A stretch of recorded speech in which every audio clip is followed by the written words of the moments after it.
Assalamualaikum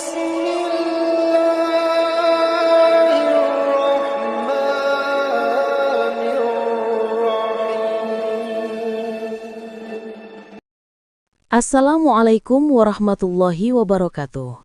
Sahabat muslim yang dirahmati Allah, marilah kita menyimak kajian ilmu penuh hikmah bersama Kiai Haji Mukhlason Rosyid dari Mojokerto, atau yang lebih dikenal dengan Gus Son.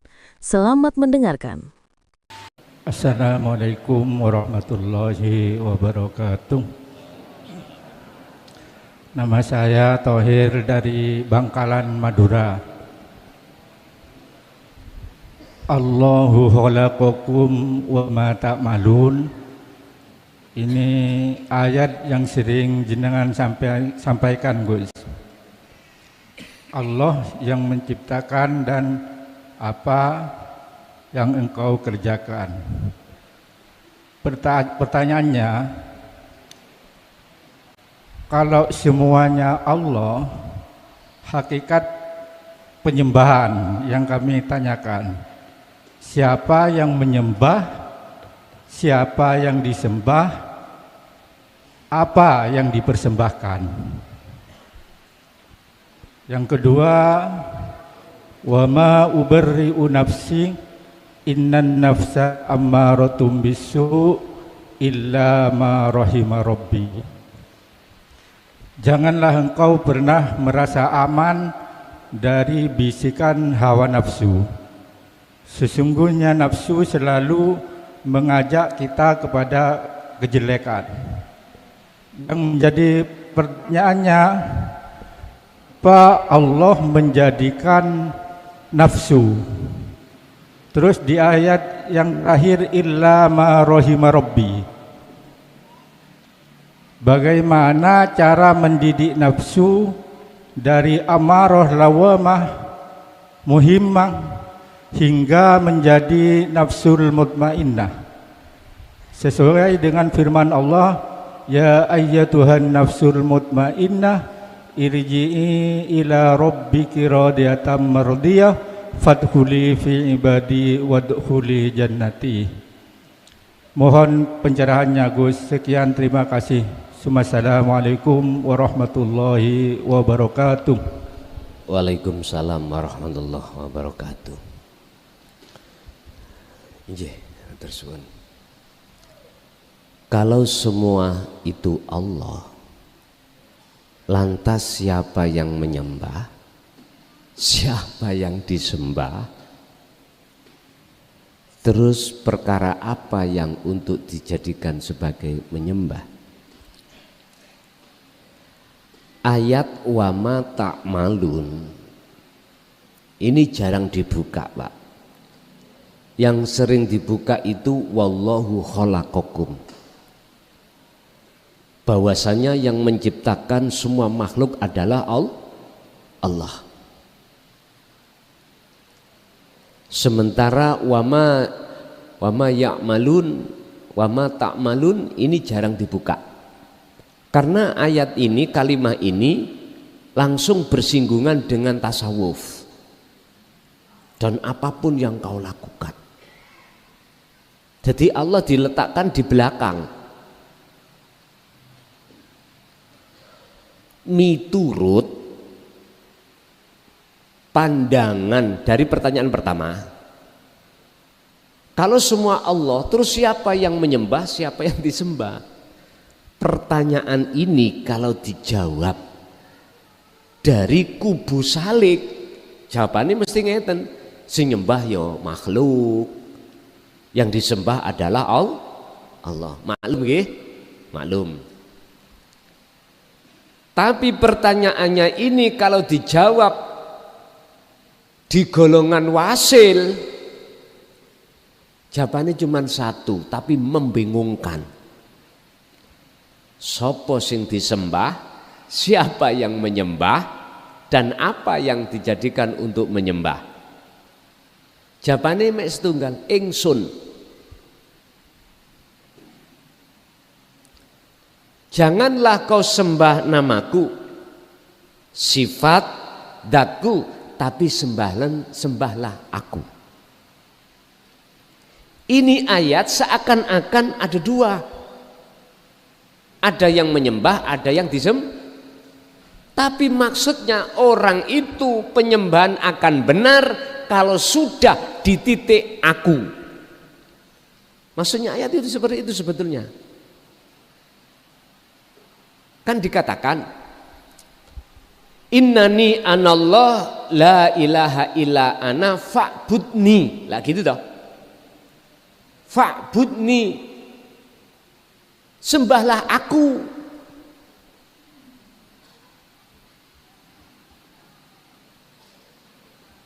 Wa aqimis sholat li dzikri, dan tegakkan, dirikan sholat itu semata-mata hanya mengingat aku. Jadi bahasa khalik, bahasa makhluk miturut golongan arif, kalimat niku sudah nggak ada. Yang ada cuman aku. Dalam hati loh Pak Bu ya, dalam hati, bukan di lisan. Kalau di lisan ya tidak jauh berbeda dengan apa yang dikatakan oleh Salik tadi. Yang menyembah itu makhluk, yang disembah adalah Khalik. Tapi ketika lisan mengatakan makhluk dan Khalik, maksudnya keingsunan yang kita orang lain tidak tahu. Sama dengan gini, umpama iki cara ilmu dulu Pak nggih, ilmu lo ya. Empun diterkol aku. Ojo. Umpama saya mengatakan gini, sing ngaji iki aku. Pandangan jenengan orang umum mesti makhluk. Lah ngoten nggih. Kalimat aku tadi lah nggih toh. Tapi orang lain apa tahu maksudnya aku dalam hatiku adalah Allah? Enggak tahu. Makanya Fir'aun mengatakan ana rabbukumul a'la. Fir'aun betulkah hatinya itu tajalli? Pertanyaannya di situ. Miturut orang arif, manakala hatinya Fir'aun itu duduk di tajalli benar.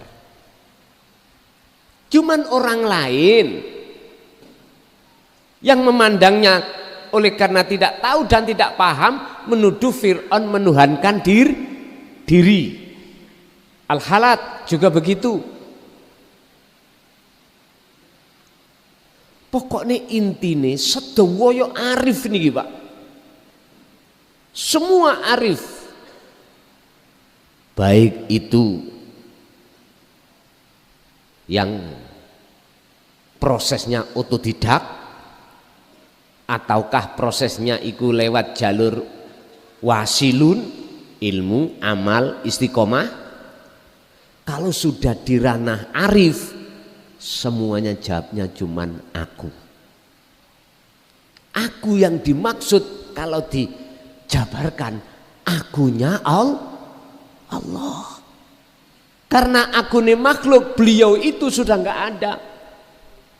Bagaimana mungkin akunya makhluk itu akan bisa mengatakan akunya Allah sementara akunya makhluk sudah tiada? Artinya apa mungkin perkara yang sudah tidak ada itu bisa mengatakan atau bisa melihat perkara yang ada? Gak bisa Pak. Yang bisa mengatakan yang ada, aku itu adalah yang ada itu sendiri. Tambah mumet nggih? Wis urusan Gusti Allah. Mumet gak mumet di siapa sing penting ngombe kopi ngoten.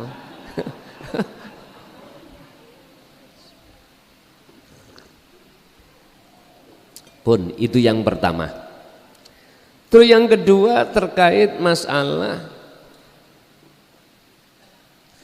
ayat wa ma ubarri'u nafsi inna nafsa la'amaratun bisu. bagaimana caranya nafsu lawamah, nafsu amarah menjadi mutmainnah sesuai dengan ayat, mohon maaf, ya ayyatuhan nafsul mutmainnah irji'i ila rabbiki radiyatan mardiyah. Ngeten Pak, mau tidak mau jawabannya materi malam hari ini harus berkholwat, titik pun. Hati sampean harus berkholwat, wujudnya kholwat, zikir. Urusan pagi, siang, malam, ataupun sore, atau keadaan apapun, kalau hati sampean berzikir, itulah kholwat. Apa sih tarkibnya kholwat? Takrifnya yakfur bit tauhid wa yu'min billah, membersihkan pengakuan makhluk yang sudah kadung masuk dalam hati kita, sudah kadung kita yakini, sudah kadung kita cintai.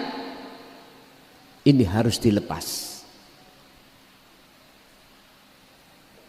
Wa may yakfur bit tauhid, barang siapa yang mau melepas tauhid di dalam hatinya, maka wa yu'min billah, bertemulah kau pada Allah.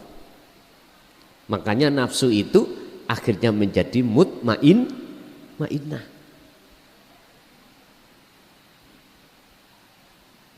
Nafsu itu pengharapan, keakuan. Yang tadinya jenengan keakuan makhluk, setelah makhluk sirna fana, maka akunya Allah sing mesti terjadi. Tapi taruhannya radiyatan mardiyah, ridho melepas yang tadinya oh itu biniku, oh iku anakku, oh iki dunyaku. Taruhannya di sini Pak. Hati tidak boleh wekku makhluk, nggak boleh. Hati harus beriman wekku Allah. Loh, berarti Gusti Allah nggih rabi nggih. Lah, iku jenenge gak paham ngoten niku. Apa iso rabi wong ana emek tunggal? Ya mboten pantes lah. Enggak bisa. Allah itu dijejeri oleh sesuatu yang tidak ada. Mokhal. Kaifa yutasawwaru. Heta, apa mungkin Allah itu bisa dijejeri, ditutupi oleh sesuatu, sementara sesuatu di mata Allah itu tidak wujud. Ini mboten saged lah Pak. Itu berarti hati seseorang yang betul-betul sudah makrifat itu di situ Pak. Jadi hanya kuncinya kita sering khalwat, itulah yang menjadikan nafsu amarah, nafsu lawamah atau yang jelek-jelek itu akan menjadi mutmainnah. Nggih. Lanjut.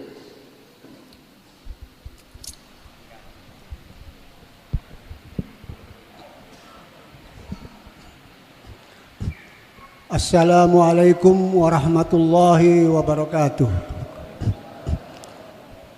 Kepada Gus Mukhlason yang kami hormati, kepada para hadirin yang kami hormati, saya mohon penjelasan Gus Mukhlason terkait, saya pernah belajar pada seorang guru mursyid, beliau menyampaikan sebagai berikut. Orang-orang yang melaksanakan ibadah syariatnya saja disebut fasik. Apa itu fasik? Orang yang melakukan kesesatan yang sangat jauh. Dan orang yang melakukan ibadah hakikatnya saja disebut sindik. Dan apabila orang melakukan ibadah syariat dan ibadah hakikat baru disebut siddiq. Kami mohon penjelasan Gus Mukhlason tentang penyampaian sang guru tersebut. Sekian, terima kasih. Antara al-ubad dengan salik dengan wasil. Tadi memang sengaja saya tidak menyebut al-ubad karena posisi pembahasan kita adalah fokus antara salik dengan wasil. Yun sewu, siapa yang mengatakan bahwasanya orang-orang yang ibadah jasmania saja itu disebut fasik, yang mengatakan itu orang yang sudah tahu kebenaran.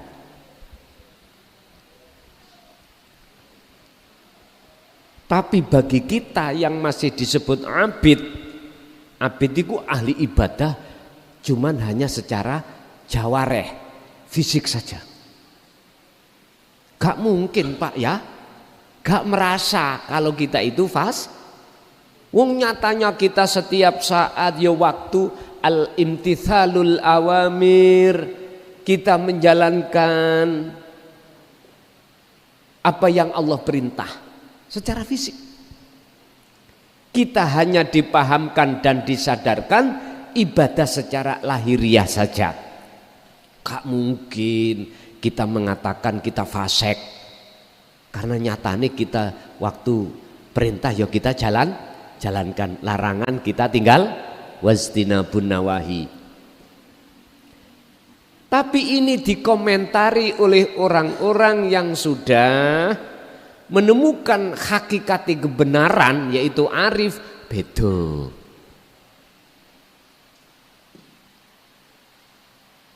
Orang arif yang ekstrim Pak nih. Nek arif Kanjeng Nabi ngeten. Kanjeng Nabi lo ya.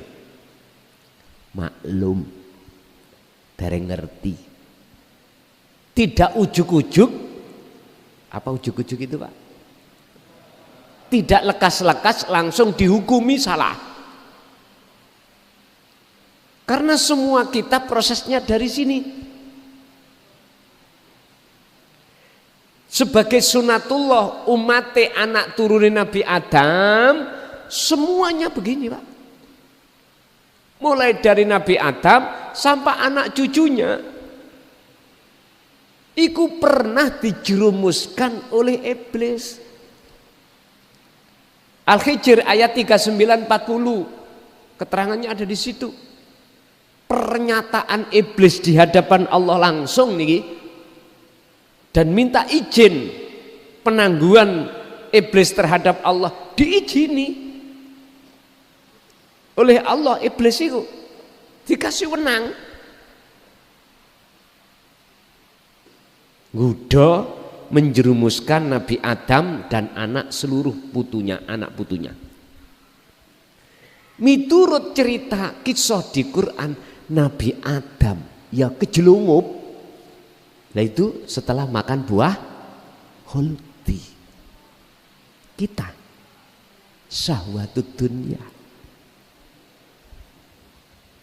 Kalau menurut saya sih udah semua kita memang seperti itu proses awal. Sing penting sekarang jangan sampai masuk dalam satu ayat qad khasiral ladina kadzabu biliqaillah. Jangan sampai kita berdusta di dunia ini tidak bisa bertemu Allah, jangan.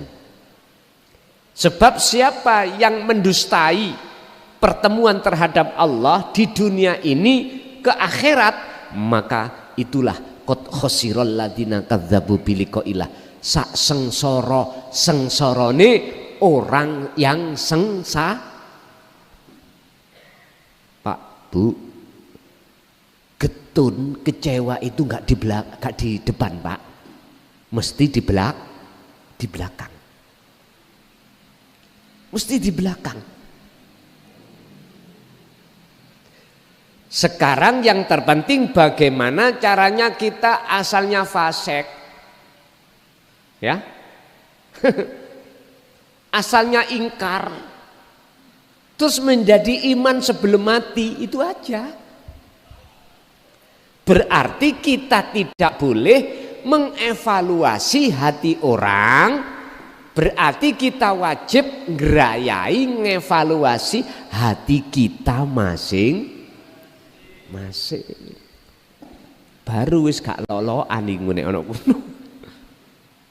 Kanjeng Nabi kan ngoten, Pak. Enggak terus memutuskan orang itu jelek, enggak. Memberikan maklum. Laksana ngeten. Bagaimana mungkin salah ya? Orang yang matanya tidak bisa melihat sesuatu dikarenakan buta, terus berjalan nabrak tembok, bisa dikatakan salah? Nek menurut Kanjeng Nabi mboten salah, Pak. Dimaklumi. Karena tidak tahu di depannya ada tembok. Yang tidak buta itu kewajiban menuntun. Pak D, jalannya lewat sini loh, sana ada tembok. Oh, tak kira rondo iki mang. Tak tabrak. Guyon. Memang akibatnya orang yang buta niku gelap, Pak. Enggak ada cahaya. Sama dengan hati seperti itu, makanya disebut fasik. Tadi ada di situ. Tapi bagi orang-orang yang ada di abidun al-ibadah jasmaniyah, mengatakan orang-orang salik bahkan orang arif, mohon maaf ya, itu sindik. Karena apa? Karena dia nggak paham apa isi di dalam hatinya beliau-beliau. Ketika salik sudah merasa dirinya itu yang menggerakkan Allah, luwih-luwih wasil. Abid iku mboten paham. Apalagi kalimatnya wasil itu mengatakan aku Allah, wah tambah nemen niki. Ucapan yang di dalam hati dikeluarkan secara lesan. Niki wong gendeng niki. Nek gak wong gendeng gak mungkin berkata seperti itu.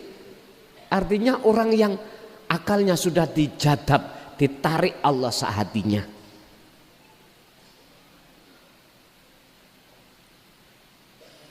Pasti dihukumi kafir zindik.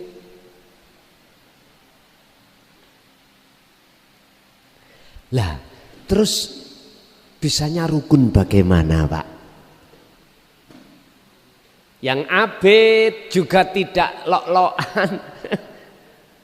Yang wasil juga enggak ngelok-ngelokno. Bagaimana menjadi umatan wahidah? Jari Vetivera harus duduk di tengah-tengah saja. Berarti bagaimana? Syariat bernuansa hakikat. Baru teng mriku. Makanya sesuk secara syariat Allah akan menurunkan Nabi Isa, maksud dan tujuannya, visi dan misinya adalah meneruskan syariat Rasulullah. Loh, mengapa beliau kok visinya di seperti itu? Di samping membebaskan pajak, ya, beliau juga meneruskan syariat Rasul. Kalau boleh saya berkata, tapi jangan dibikin hati loh ya. Barangkali besok jenengan menangi apa turunnya Nabi Isa, ya. Sampai diteni bener apa gak sing kula ucap. Barangkali saya nggak menangi jenengan menangi, misalnya umur sampai 2000 misalnya. Lah nek Allah berkehendak kan saged mawon. Lah ngeten. Syariat Rasulullah sebetulnya itu sudah dipelencengkan umat-umat.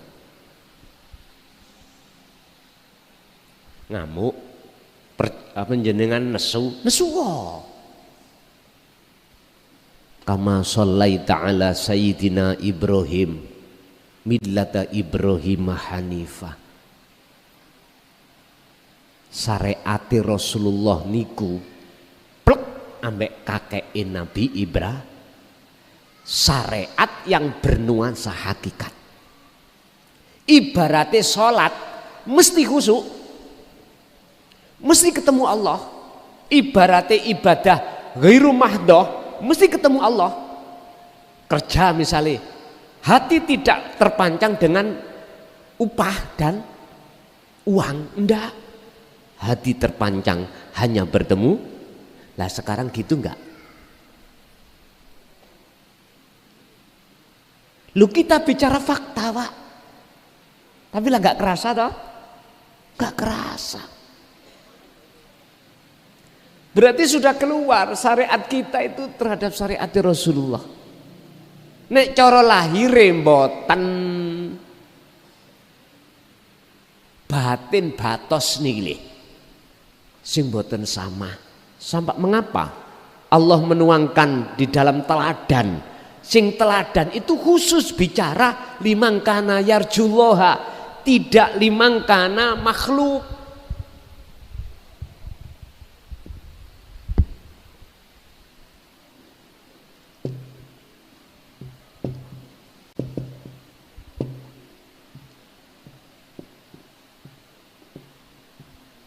Kok nang Allah?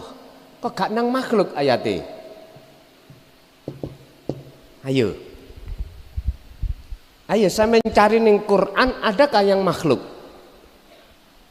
Atau wis dimajasno, dimajaskan? Atau ghairihi? Enggak ada, Pak.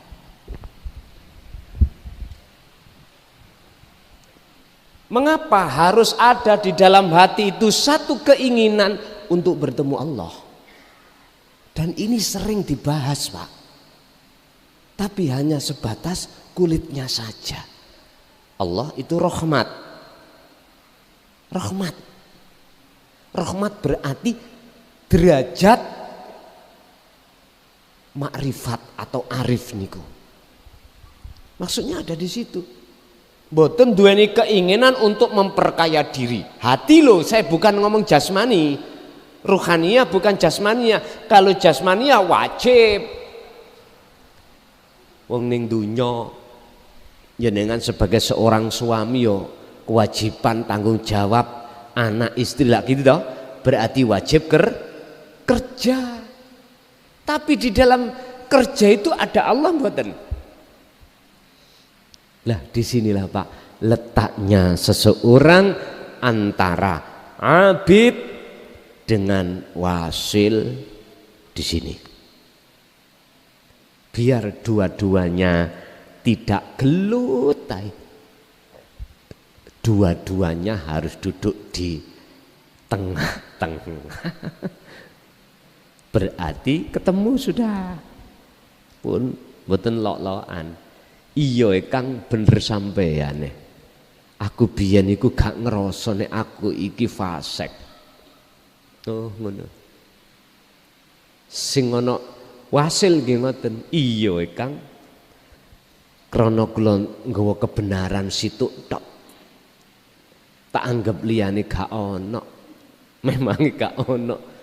Terus aku ya sempat dadi wong gendeng. Ya wis saiki wis waras karo Pak nggih. Nek wis waras wis tidak ada gelut. Nek sik padha gak waras wis tak sampai akhir zaman. Jadi Nabi Isa itu nanti diutus Allah turun ke bumi untuk meluruskan syariat Kanjeng Rasul. Titik. Orang kalau sudah memegang di tengah-tengah itu Pak wis udah. Jadi ukurannya dia itu coro sholat mau minta pahala ya gak pantes. Karena merasa bukan dirinya yang melakukan. Wis ora, wis ngintir ae. Nganut. Wis mboten nenten napa-napa. Sami to. Orang-orang dulu kita, orang tua kita waktu kita mau berangkat kerja di luar negeri, ya tak?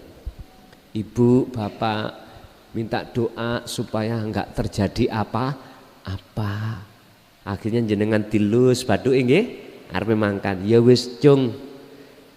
Berangkat to cung, tak dongakno, saya doakan tidak ada apa.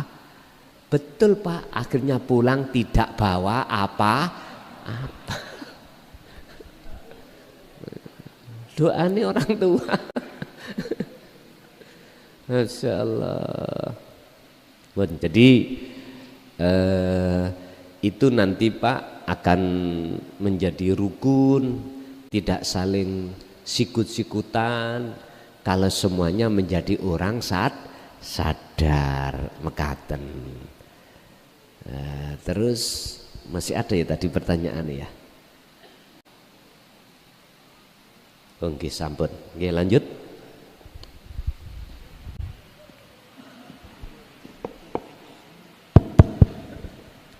Assalamualaikum warahmatullahi wabarakatuh.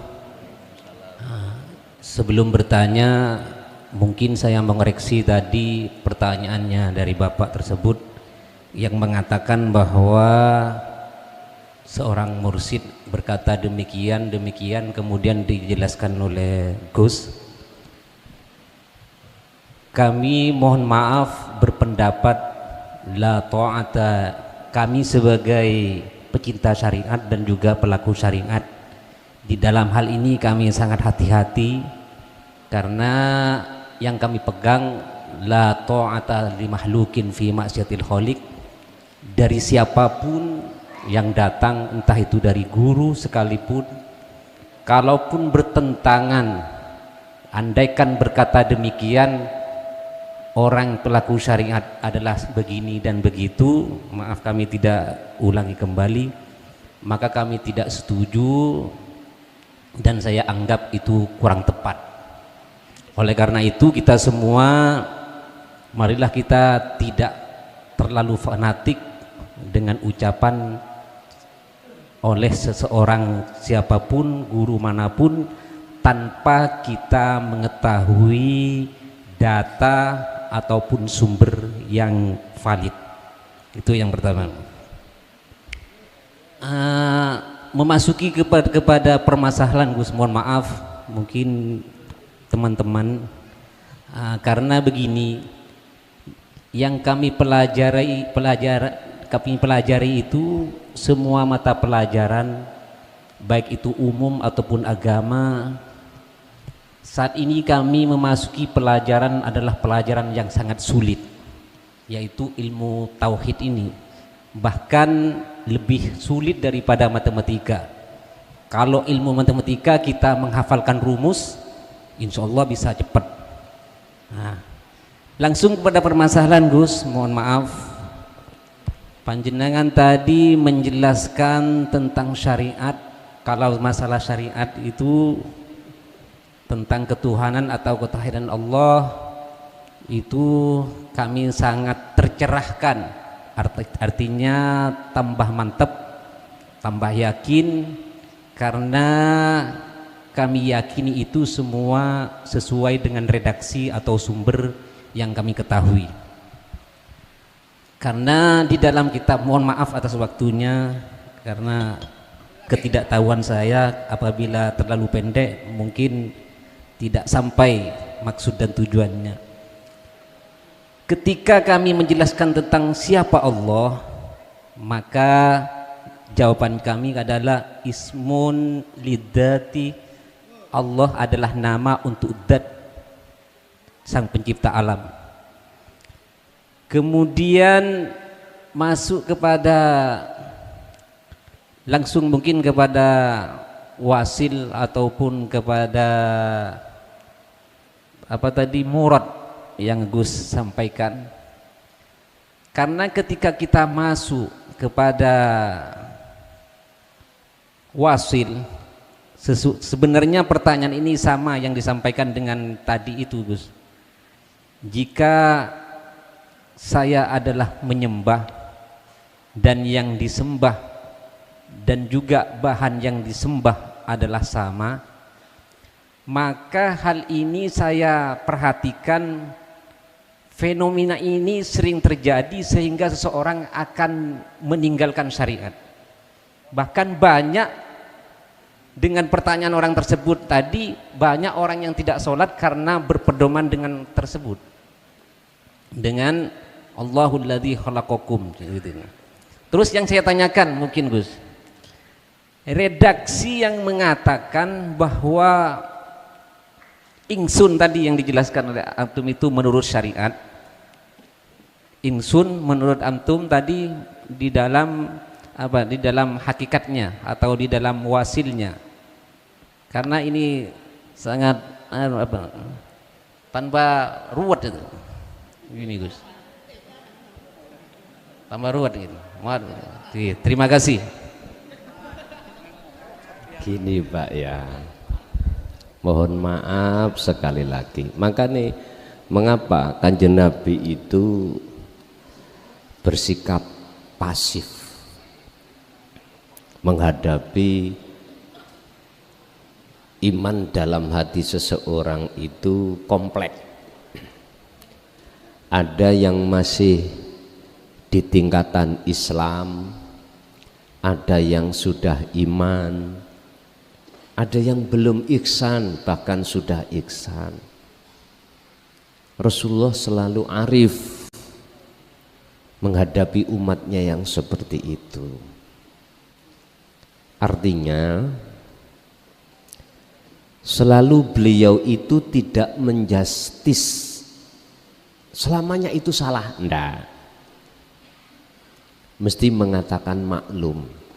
Makanya mengapa kita ketika ngaji tafsir Quran ya, entah Jalalain atau kakak tafsir Ibnu Katsir ataukah tafsir Munir,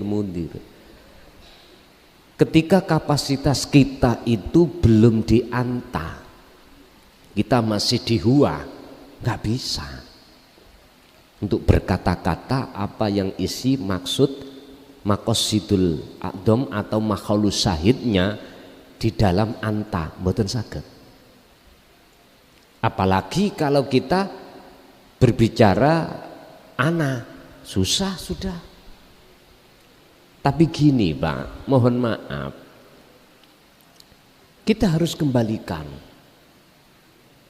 Yang membikin kita itu belum paham iku siapa, yang membikin si A iku, si B iku paham, ya siapa? Yang meletakkan Allah terhadap hatinya si A di iman belum ihsan, ya siapa?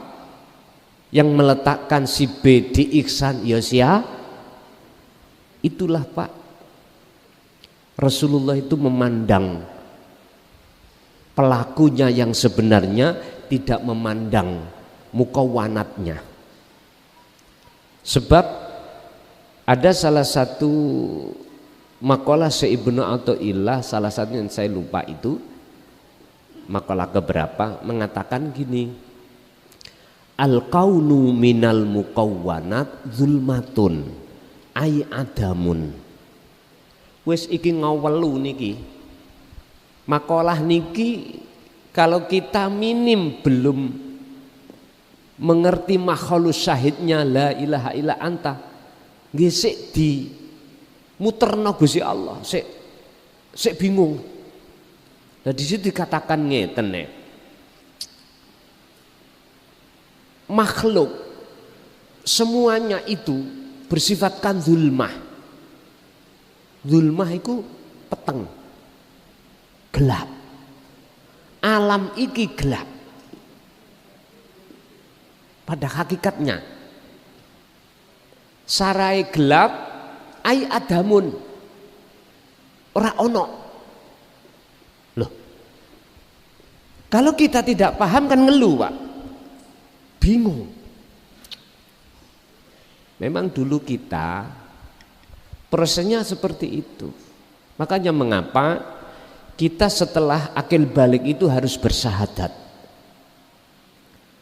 Mengapa anak-anak kita pondokkan, kita suruh untuk memahami tentang hukum-hukum syar'i.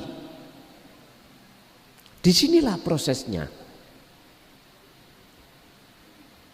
Tapi kita kan tidak diperintahkan untuk berhenti. Namanya proses itu belum selesai, harus ditingkatkan.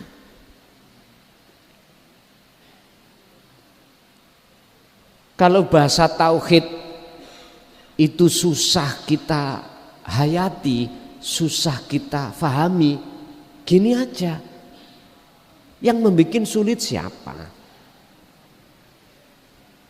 Terus si B kok mudah? Yang membuat mudah ya aku yakin dengan sikapan hati kita merujuk pada Allahnya, aku yakin justru yang mana tadinya sulit ikut dimudahkan oleh, sama dengan kita kesini loh Pak.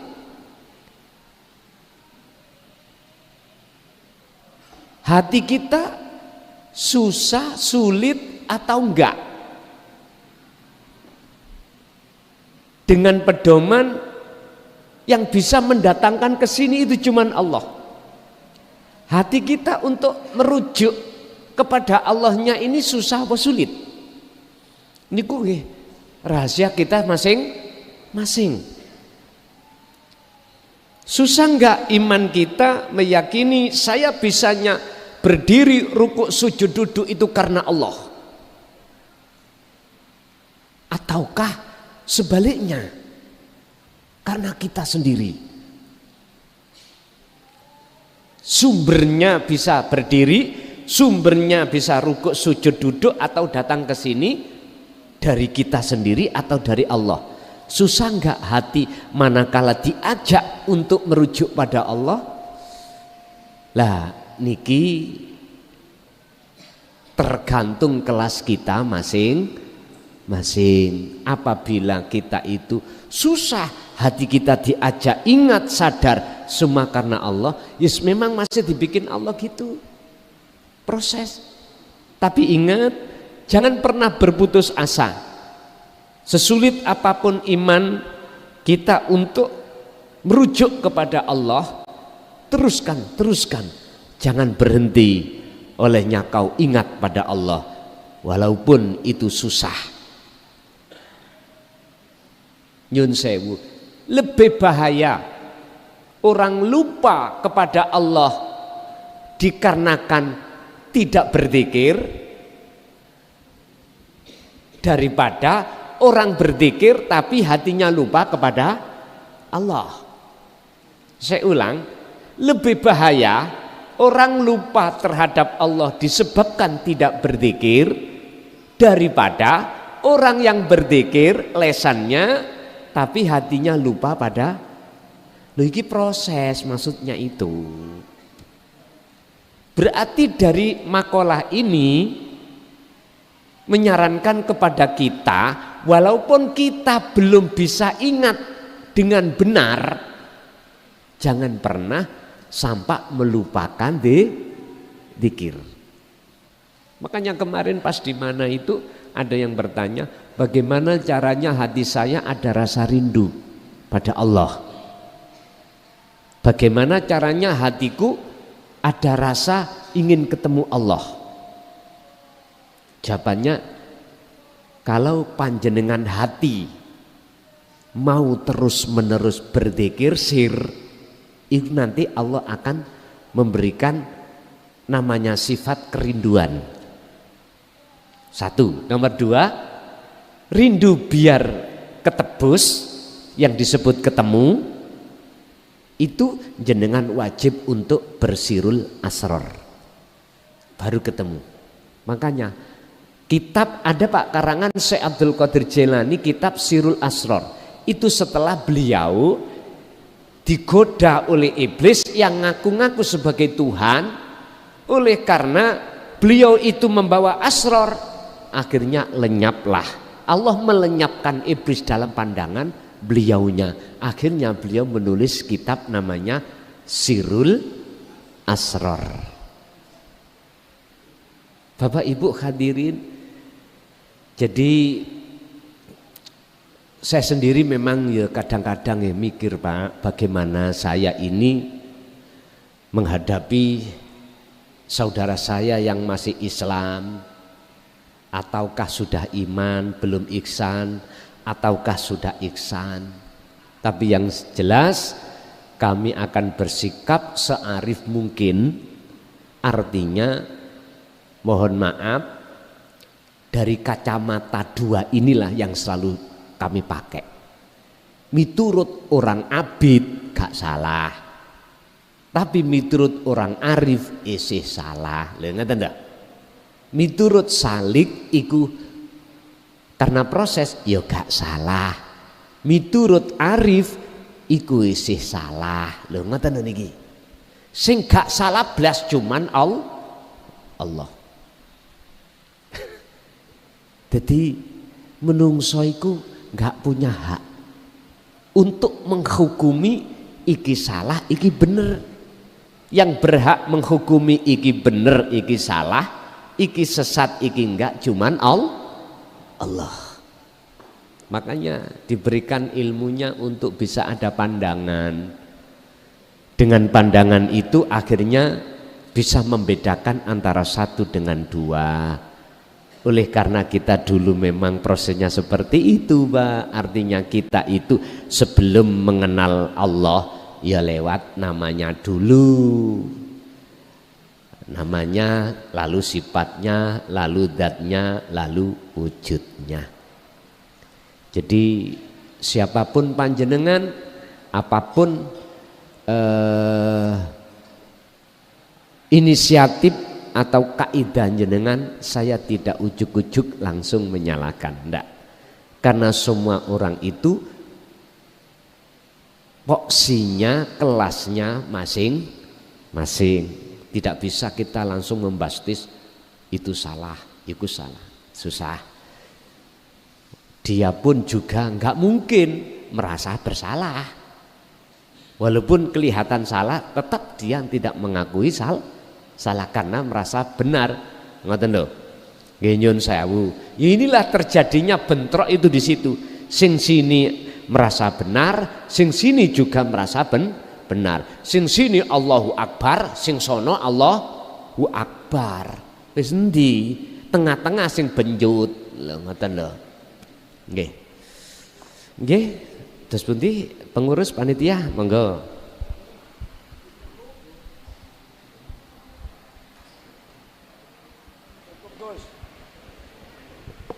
Sudah Pak? Sudah cukup. Bapak Ibu hadirin jamaah rahimakumullah, apa yang sudah Allah berikan pada malam hari ini sesuai dengan poksi pengetahuan jenengan masing-masing. Oke lah, jenengan jangan berputus asa jikalau Allah masih menghendaki kita belum paham. Mohon maaf, jangan sampai berputus asa. Yang jelas mudah-mudahan ilmu yang sudah Allah berikan pada kesempatan malam hari ini semoga menjadi ilmu ingkang manfaah fid dini wad dunya wal akhirah, dan juga terhadap anak putu kita ila yaumiddin. Lahumul Fatihah.